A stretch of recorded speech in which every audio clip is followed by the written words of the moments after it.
The CEO who signs my daughter's paychecks owes his life to me.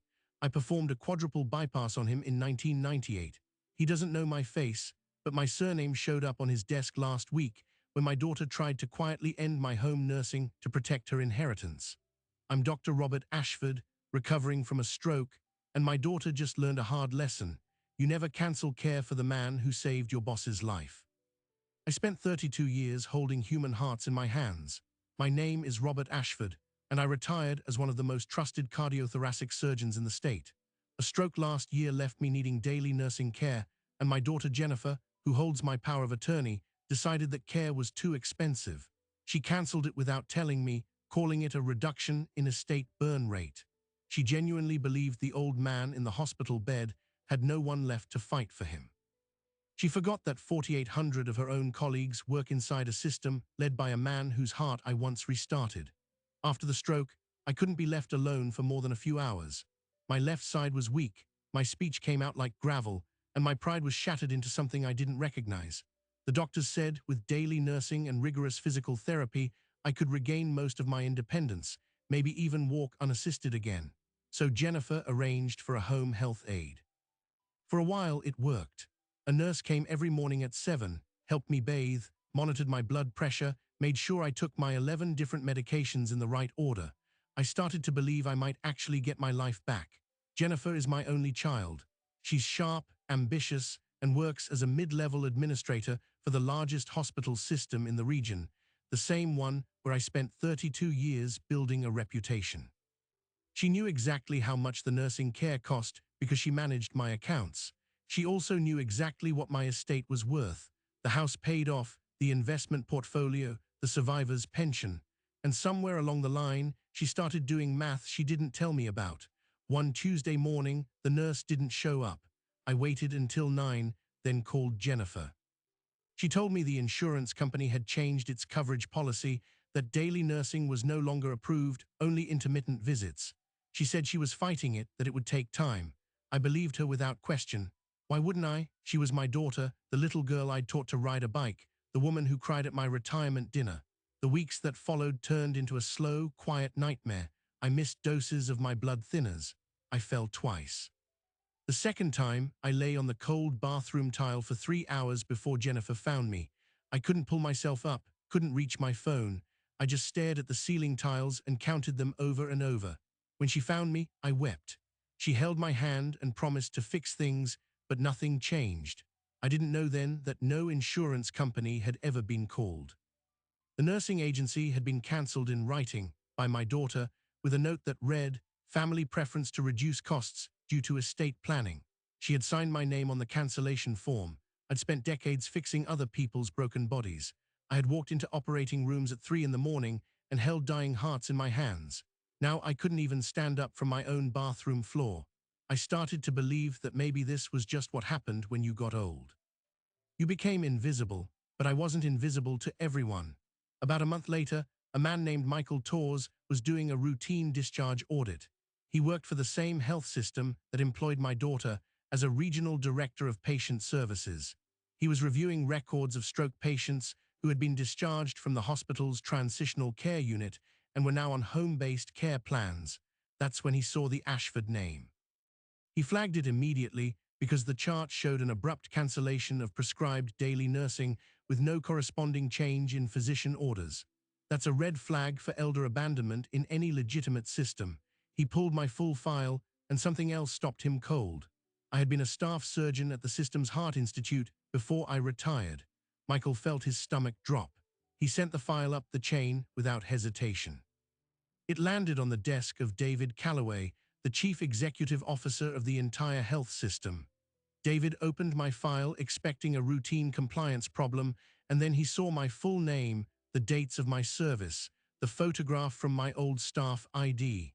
And for a long, heavy moment, he couldn't breathe because he remembered me. He remembered the night of April 17, 1998, when a 47-year-old junior executive came into the emergency room clutching his chest, and a surgeon named Robert Ashford told him he was going to live. David Calloway sat in his corner office, a view of the city skyline behind him, but he wasn't seeing it. His eyes were locked on a faded staff photograph clipped to a patient file, a younger man in surgical scrubs, same sharp blue eyes, same steady jaw. Dr. Robert Ashford. He hadn't spoken that name out loud in 26 years, but he had thought about it every single day since. The night of April 17, 1998, was the night David's life split into before and after. He had been a rising executive, the kind who skipped lunch to close deals, ignored chest tightness as stress, and popped antacids like breath mints. Then the tightness became a fist crushing his sternum. He collapsed at his desk. By the time the ambulance screamed through the emergency bay doors, his left anterior descending artery was 98% blocked. The Widowmaker, the surgeon who met him in the OR, didn't offer false comfort. He looked David in the eye and said, "You're going to live, I'm going to make sure of it." And then for 6 hours, Robert Ashford's hands were the only thing between David Calloway and absolute darkness. The bypass graft held. The heart, once sputtering and deprived, beat strong again. David rebuilt his life from that moment. He stopped smoking, started running, climbed the ranks until eventually he became CEO of the entire health system that had saved him. He never forgot the surgeon's face, the calm in the storm, but he had never reached out. Too much time passed, embarrassment maybe. So now, holding this file, he felt shame like an electric shock. The man who gave him a second life was lying on a bathroom floor because someone had decided he wasn't worth a daily nurse. And the name on the cancellation form, signed with his blessing, was Jennifer Ashford. David knew that name. She worked 3 floors below him, an administrator in patient services. Sharp, well-dressed, an employee who had twice applied for promotions he had personally reviewed. She was his daughter. He didn't hesitate. He called legal, called compliance, called the director of home health services, and he used words that left zero room for interpretation. Effective immediately, Dr. Robert Ashford's nursing care is reinstated at the health system's full expense. No insurance, no copays, we owe him. You find the best nurse available and you have her at that house by tonight. Then David did something no CEO ever does. He drove to the address on file himself. When I opened the door, I saw a man in a suit standing on my porch with a grocery bag of prepared meals and an expression I couldn't quite read. He looked at my cardigan, at the recliner I'd been trapped in for weeks, at the walker I still needed, and his eyes went wet. "Dr. Ashford," he said, "I don't know if you remember me, but 26 years ago you told me I was going to live. I'm here to make sure the same is true for you." I did remember. Not the name, not the face as it was now, but the case. The midnight emergency, the Widowmaker, the perfect graft, the recovery that textbooks would envy. I remembered the feeling of saving a stranger. I never expected that stranger to become the man who would save me. David sat at my kitchen table while a home health nurse arrived behind him, already carrying my care plan in her hands. I asked how he found me. He told me about Michael Torres, the audit, the cancelled contract, the forged signature, and I felt my chest hollow out. Jennifer, my own daughter. The math I had refused to do all those weeks suddenly calculated itself. No insurance involvement, no appeal letters, just a quiet decision made over a spreadsheet while I deteriorated alone. David asked if I wanted to press charges. I said I wanted to understand first. What happened next moved with surgical precision. David didn't make a scene inside the system. He ordered a confidential internal review into the cancellation, into Jennifer's access to my patient file, into every financial form she had touched. Because when you're the CEO and your general counsel picks up on the third ring, things happen quickly. By the end of that week, the review uncovered a trail. The nursing agency had received a signed cancellation form with the note, "Family wishes to reduce costs due to estate burn rate." My daughter had copied my signature from an old consent form. She had also submitted a letter to my pension office requesting an advance against survivor benefits, using an address change to her own home. She was not just cutting costs. She was siphoning. Here's the thing about a woman who believes the only person watching is an old man in a recliner who can't reach his phone. She forgets that institutions have records. She forgets that a name like Ashford isn't just a label, it's a reputation built over 3 decades in the same building. And when the system's top official has a personal debt he can never fully repay, that reputation gets a very, very loud microphone. David called me again 2 days later. His voice was different, heavier. "Robert," he said, "what your daughter did is criminal. I have enough here to go to the district attorney, but I wanted you to know before anything else. This is your family. I owe you the choice." I sat with that choice for a long, silent evening. The nurse came, helped me with my exercises, made sure I took my evening medications. I watched the television flicker across the walls and thought about the little girl who used to sit on my lap while I studied cardiology textbooks, who would color pictures of hearts and tell me she wanted to help people too. I didn't know where that girl had gone, but the woman she became had left me to die slowly in my own home. So I made the call. David, I said, I want to face her, but not alone. I think I've been alone enough. The meeting was set for a Thursday. Jennifer received an email from the executive office. No details, just the subject line, mandatory review meeting, HR and legal present. She probably thought it was about a promotion. She probably wore her best blazer. She had no idea that waiting on the other side of that conference room door was the man whose heart her father had held in his hands, and the father himself, wheeled in for the first time in months, with a blanket over his lap, and a fire in his eyes that no stroke could ever put out. Jennifer Ashford walked into that conference room wearing a navy blazer and the brisk confidence of someone who believed she was about to be promoted. She saw the HR director first, then the legal counsel seated at the far end of the table, then her father in a wheelchair with a blanket across his knees and an expression she had never seen on his face before, not anger exactly, but something colder, recognition without warmth. And standing beside him, arms crossed, was David Calloway, the CEO whose name appeared on every company-wide email she had read for years. She stopped in the doorway, her hand tightened on her bag strap. "Dad, what is this?" Her voice was already too high. She knew David didn't let her settle. "Ms. Ashford, please sit down. This is not a negotiation. It's an accounting." She sat, her eyes darting between the two men. The HR director opened a file, but David raised a hand. "Let me tell you a story first.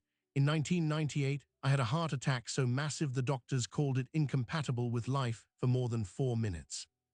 A surgeon opened my chest, repaired 4 vessels and stitched me back together. I walked out of that hospital 13 days later and went on to build a career, a family, a life. That surgeon was your father, Dr. Robert Ashford." Jennifer's face went very still. "I owe him everything." So when my audit team flagged a suspicious cancellation on his home nursing file, signed with his name but clearly not by his hand, I personally reviewed it. And what we found, goes far beyond a single unauthorized form. Here came the first page from the compliance investigation. The forged cancellation was just the beginning. Jennifer had intercepted the original physician's order for daily skilled nursing, replaced it with a reduced care plan that required only 1 visit per week, and routed the difference, more than $6,000 a month, into a private account under a shell company called Ashford Estate Management, LLC. She had opened that LLC 6 months before my stroke. That detail landed in my stomach like a stone. She had planned it. Before I ever lost my balance, before I ever needed help bathing, she had already built the mechanism to drain me while I was still breathing. The second page was worse. She had done it to 3 other patients, elderly, high-net-worth individuals assigned to her administrative oversight. Their care plans had been optimized for cost reduction, their savings silently routed. In one case, the patient had died before anyone noticed. Not from malice, the report concluded, but from neglect. The care they needed wasn't there, and Jennifer had treated it like a line item. David didn't raise his voice. He didn't have to. He read the findings into a silence so heavy it felt like the air had turned solid. Jennifer's face shifted through denial, then indignation, then a crumbling panic that made her look 10 years younger and 100 times smaller. "I was managing the expenses," she said, her voice trembling. "Dad's care was bleeding the estate dry. I was trying to protect what he built. There was going to be nothing left for me." She didn't say for his grandchildren or for the family. She said for me. She didn't even catch herself. I spoke for the first time. My voice was still weak. The stroke had taken some of its force, but the words came out clear. "You forged my signature. You left me on a bathroom floor for 3 hours. You watched me cry and promised to fix it, knowing you were the reason. Jennifer, look at me." She wouldn't. She stared at the table like it was the only thing holding her together. "You didn't protect my estate. You started stealing before I was even sick." I gestured toward the LLC documents. "You planned to bury me slowly and take everything I'd earned before I was cold enough to need a grave." That was the moment the last pretense shattered. She wasn't a daughter making a desperate mistake. She was a predator who had been running a quiet, efficient operation, and the only reason she got caught was that one of her victims happened to have saved the life of the most powerful man in the building. David turned to legal counsel. "We have notified the state board, the district attorney's office, and we have frozen all accounts linked to Ms. Ashford pending a full forensic audit. Effective immediately, her employment is terminated for cause. Her fiduciary authority over Dr. Ashford's affairs is revoked. A court-appointed guardian will be assigned within 24 hours. The HR director slid an envelope across the table. The physical weight of a career ending.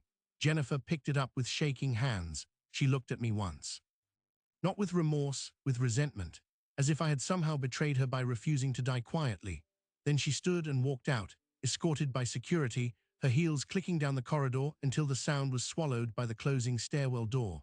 And I was left in a conference room with a man I had once saved and the quiet, painful knowledge that the person I had raised had tried to erase me. But David didn't move. He crouched down beside my wheelchair so we were eye level. "Robert," he said, "she's going to face consequences. But right now, that's not your burden. Your only job is to heal. I've already arranged for a full-time nurse 7 days a week, paid by the health system's charitable care fund with a permanent designation. You will never have to worry about cost again. You gave me 26 extra years of life. The least I can do is give you the rest of yours." I didn't cry. I'd cried alone in that bathroom, and that was enough. But I took his hand and held it for a long moment. Sometimes the debts we don't know we're owed come back to find us anyway. My daughter had tried to write me out of existence, but the man whose name she answered to for 10 years was now the man who would make sure my name outlasted every ledger she had tried to forge. That wasn't revenge.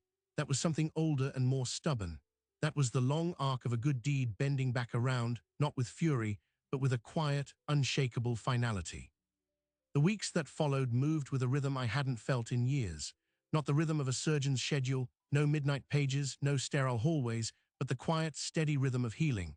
A home health nurse named Margaret arrived every morning at 7. She was patient, competent, and she never once made me feel like a burden.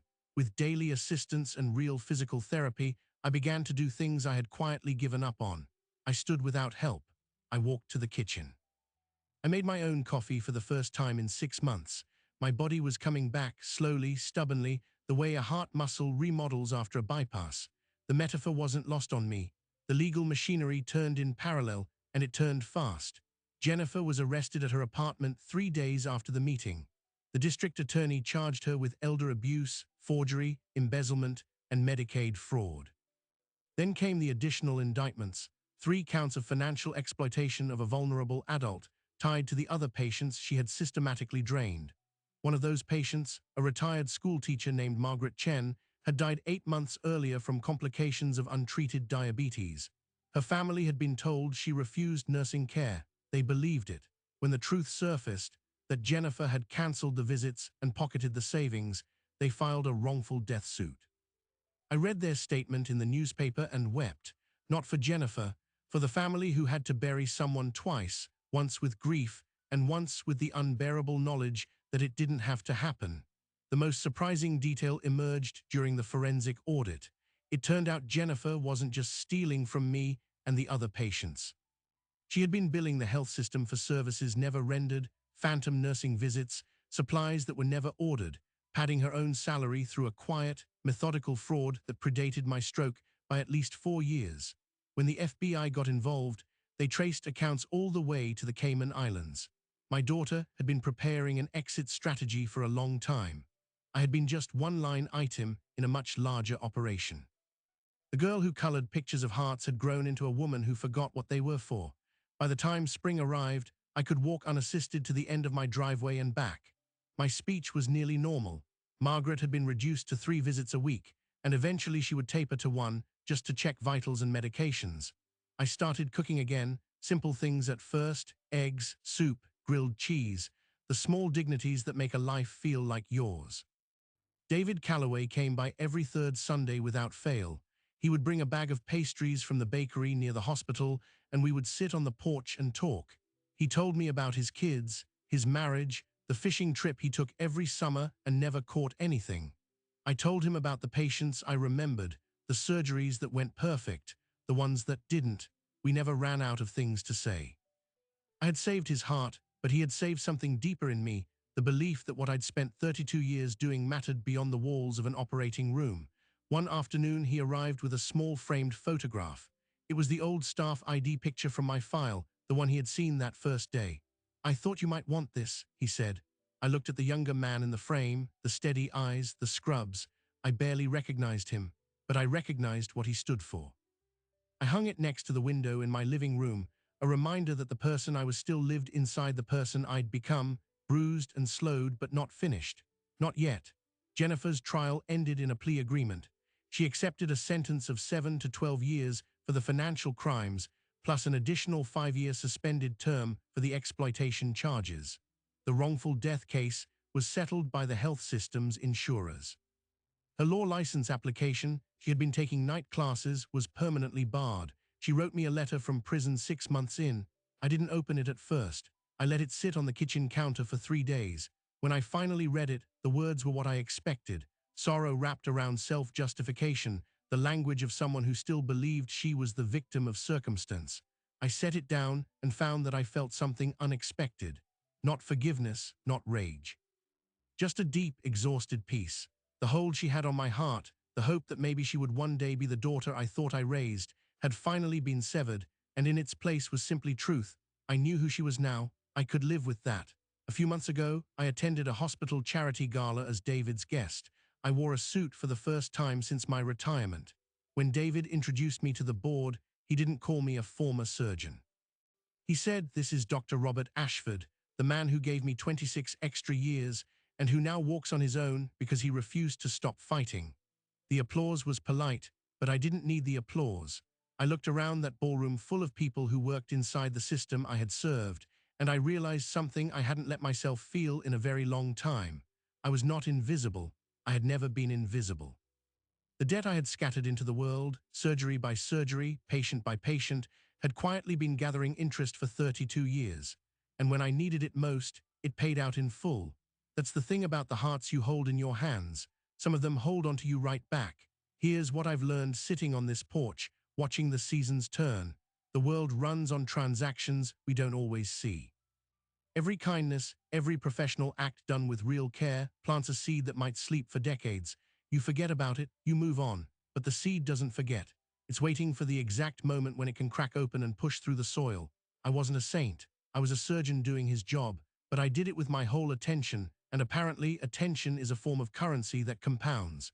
The system doesn't always work. Sometimes it fails the people it's supposed to protect. But inside every system are individuals: Michael Torres, who flagged a file he could have ignored; David Calloway, who remembered a debt he could have dismissed.